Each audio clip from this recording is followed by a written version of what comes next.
Oke, assalamualaikum warahmatullahi wabarakatuh, teman-teman semuanya, sobat GERD Anxiety dan psikosomatis, dimanapun kalian berada. Hari ini saya doakan lagi kalian semua semoga sehat selalu dan insya Allah kalian bisa sembuh total.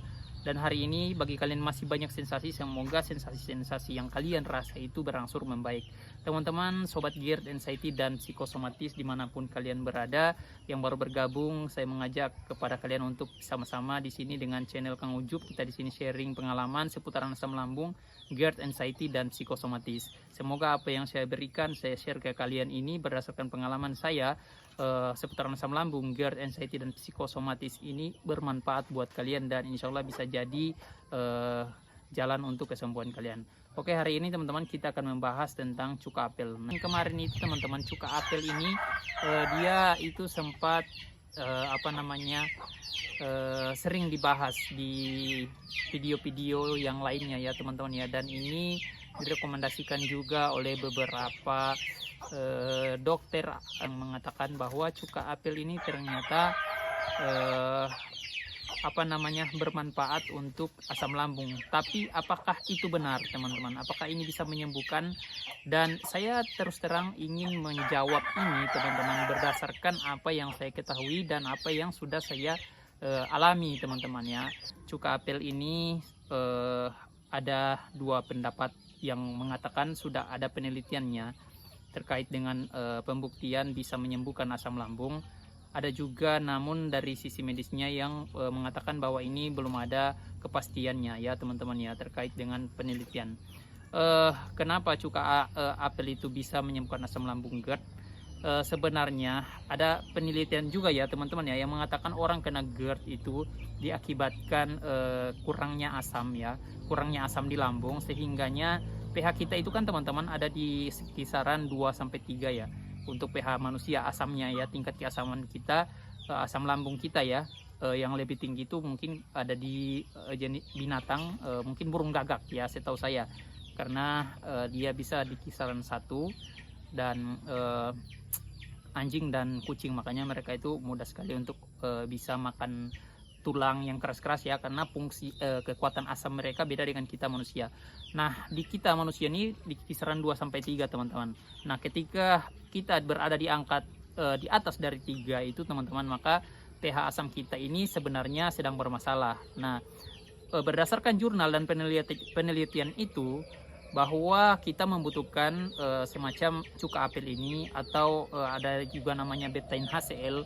Ini adalah untuk menormalkan kadar asam di dalam lambung kita sehingga asam lambung kita itu menjadi stabil dan kita mudah mencerna. Jadi tidak mengalami yang namanya gangguan dalam menyerap teman-teman ya. Akhirnya kalau kita mempunyai masalah dalam menyerap, nutrisi kita otomatis akan terganggu juga teman-teman ya. Karena makanan yang masuk ke dalam tubuh kita itu tidak sepenuhnya menjadi nutrisi, justru malah lebih banyak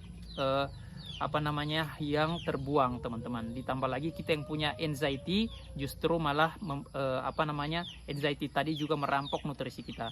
Nah, di orang yang kekurangan asam lambung disarankan kekurangan pH-nya ya, maksud saya kekurangan pH-nya ya teman-teman ya. Ini disarankan minum cuka apel ini teman-teman ya, dan atau ada sejenisnya juga mungkin beberapa probiotik seperti kombucha, atau ada juga betaine HCl, dan itu membantu sebenarnya teman-teman. Ini berdasarkan riset dan penelitian, tapi berdasarkan pengalaman yang saya sudah coba, apakah benar teman-teman? Saya mengatakan tidak sepenuhnya salah, tidak sepenuhnya benar, karena ini akan bergantung pada kondisi orang teman-teman ya. Yang pertama, ketika kondisi asam lambung kalian itu luka atau ada peradangan, sebaiknya dihindari ya. Ketika ada peradangan sebaiknya tidak meminum yang asam atau kecut. Beda lagi kalau tidak ada peradangan teman-teman ya, beda lagi. Nah, ketika kalian malah justru ada luka mengkonsumsi yang asam dan kecut, ini akan memperparah keadaan kalian. Ini pendapat saya teman-teman. Kalian bisa ikut, bisa juga menolak atau memberikan pendapat kalian ya. Tapi bagi kalian yang tidak punya kendala di lambung seperti perih dan lain sebagainya, tidak ada peradangan, ya kalian boleh teman-teman ya. Apalagi kondisi lambung kalian yang tipikalnya dingin ya, karena ini sifatnya kecut ya, sifatnya asam ya. Jadi apa namanya, justru dia akan membuang lendir yang berlebihan ya, dan tidak disarankan bagi kalian yang tipikal lambungnya itu panas ya teman-teman ya, karena itu bisa saja akan menambah panas lambung kalian ya, karena memang sifatnya seperti itu. Dan ya ini teman-teman kalian tahu adalah fermentasi dari apel ya, jadi rasanya benar-benar asam teman-teman. Nah di sini itu ada semacam ampas atau sari-sarinya ya, ini namanya madernya ya teman-teman. Jadi ini tuh sebenarnya tidak hanya untuk asam lambung, tapi ini juga untuk berbagai jenis penyakit apa namanya,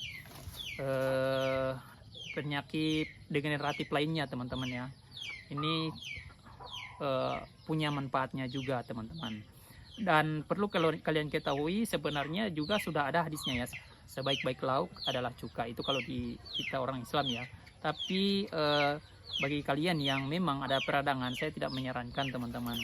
Nah untuk ini sendiri ya, apa namanya, untuk cuka apel itu sendiri teman-teman, ini tuh sebenarnya untuk riset dan penelitiannya sudah ada, tapi juga dibantah oleh beberapa medis, katanya memang belum ada kepastiannya.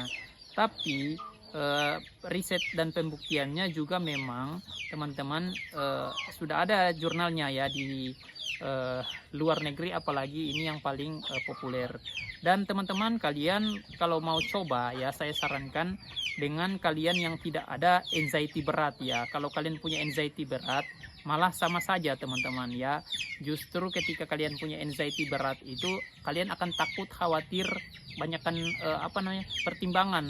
Jadi apa yang kalian konsumsi, obat atau apapun itu, nggak akan pernah bisa merubah keadaan kalian, karena ya apa yang kalian pikirkan yang buruk-buruk itu adalah wujud daripada pikiran kalian, itu diwujudkan oleh tubuh kalian. Dan jika kalian berpikir yang baik, positif, maka kemungkinan besar tubuh juga akan mengikuti apa yang kalian pikirkan, seperti itu.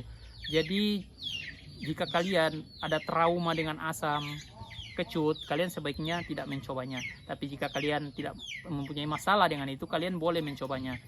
Setelah kalian mencobanya, jika masih ternyata tidak cocok, hentikan. Jika itu cocok untuk kalian, lanjutkan. Konsepnya seperti itu.